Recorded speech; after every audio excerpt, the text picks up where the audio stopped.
அரசாங்கத்தின் சுற்றுலா அபிவிருத்தி திட்டத்தின் கீழ் காத்தான்குடி வாவியில் சுற்றுலா பயணிகளை கவரும் வகையில் நகர சபையின் ஏற்பாட்டில் மிதக்கும் படகு உணவகம் மற்றும் படகுச் சவாரி சேவை ஆரம்பித்து வைக்கப்பட்டது. நகரசபை தவிசாளர் SHM அஸ்வர் தலைமையில் இடம்பெற்ற இந்நிகழ்வில் பாராளுமன்ற உறுப்பினர் MLAM ஹிஸ்புல்லா கலந்து கொண்டு இதனை ஆரம்பித்து வைத்தார். அம்பாறை மாவட்டத்தில் இம்முறை மட்டுப்படுத்தப்பட்ட அளவில் சிறுபோக நெற்றிகைக்கான ஆரம்பகட்ட வேலைகள் துரிதமாக இடம்பெற்று வருகிறது. இம்மாவட்டத்தில் 65,000 ஹெக்டேர் காணியில் நெற்செய்கை மேற்கொள்ளப்பட்டு வந்த நிலையில் இம்முறை 48,750 ஹெக்டேர் காணியில் மாத்திரமே நெற்செய்கை மேற்கொள்ளப்படுகிறது. ஏனைய 16,250 ஹெக்டேர் காணியில் நாட்டு பயிர்ச்செய்கைகளை மேற்கொள்ளுமாறு நீர்ப்பாசன மற்றும் விவசாய திணைக்களங்கள் ஒன்றிணைந்து விவசாயிகளுக்கு அறிவுறுத்தியுள்ளனர்.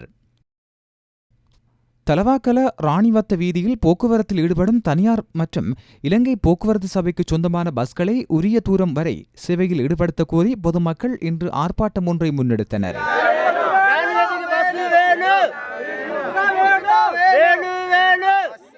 3 கிலோமீட்டர் தூரம் ஊர்வலமாக சென்று அவர்கள் கோஷங்களை எழுப்பினர். வீதி தற்போது மோசமான நிலையில் உள்ளதால் பம்பரகலை வரை மாத்திரமே போக்குவரத்து இடம்பெறுவதால் அதனை தாண்டி வசிக்கும் மக்கள் பெரும் அசௌகரியங்களை எதிர்கொள்கின்றனர். இதுல இருந்து 3 டிவிஷன் இருக்கு, அங்கிட்டு இருக்கு 5 டிவிஷன். அவ்வளோ பேர் இந்த ரோட்டில் நடந்துட்டா போகிறாங்க. ஒவ்வொரு பெரிய மனுஷரும் எவ்வளோ கஷ்டப்படுறாங்க. இந்த பிள்ளைங்க, ஸ்கூல் பிள்ளைங்க எவ்வளோ பிரச்சனைங்க ஆளாகுது. இதில் நடந்து வருது, அதில் நடந்து வருது. என்ன காரணம்? பஸ்க்கு மேலே வராத காரணம் ரோட்டு பிரச்சனை. நாங்கள் ரோட்டு இப்போ நல்லா இருக்கக்குள்ள வரல. ரோட்டு அன்னைக்கு சவதி ஆகிடுச்சு, மழை பெஞ்சு, அதனால வரலான்ட்டாங்க. இப்போ நல்லா இருக்கக்குள்ள வந்திருக்கலாம். இன்னைக்கு நிலைமை இனிமேல் இந்த பஸ் எங்கன்னா இடையில திருப்பக்கூடாது. மேலே ராணி வத்தைக்கே வரணும். சிடிபி எங்களுக்கு இடையில அங்கே திருப்பிட்டு போகிற அவசியம் தேவையில்ல, அது மேலே வரணும். நாங்களும் ரொம்ப கஷ்டப்பட்டு மலையத்தில் வேலை செய்கிறோம். இந்த ரோட்டு உடஞ்சிருக்கு, அதை யாரும் செய்ய மாட்டேங்கிறாங்க. பஸ்ஸை கொண்டு வந்து ரோட்டு உடஞ்சிருக்கு வரையில சொல்லி ரோட்டில் போட்டுடுறாங்க. இது நாங்கள் ரொம்ப தெரிவித்தோம், ஆனால் மீடியாவுக்கு சொல்லலை.